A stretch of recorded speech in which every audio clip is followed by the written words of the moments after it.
সকাল সকাল বেরিয়ে গেলাম ডিউটির উদ্দেশ্যে।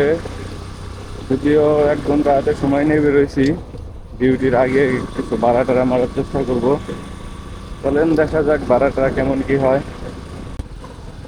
যাত্রীর জন্য ঘুরতেছি, এখনো যাত্রী পাই নেই। সকাল সকাল তো যাত্রী একটু কম থাকে। কই আচ্ছা,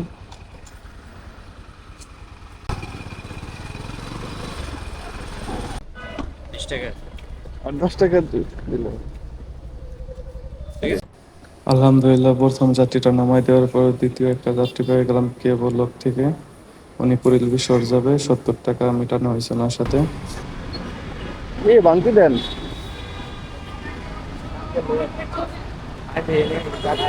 দ্বিতীয় যাত্রীকে কুড়িল বিশ্বর নামাই দেওয়ার পর ওইখান থেকে আর এক ভাই আসছে, উনি যাবে মহাখালী, ওনার সাথে 150 টাকা ভাড়া মেটানো হয়েছে। চলেন ওনাকেও নামাই দিয়ে আসা যাক।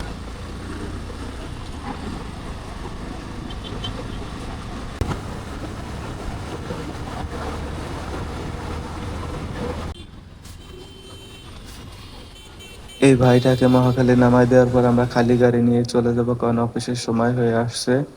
যাই হোক, সবাই ভিডিওটাকে লাইক দিবেন আর কমেন্ট করে জানাবেন কেমন হয়েছে। আজকে মোট 250 টাকা ভাড়া মারছি।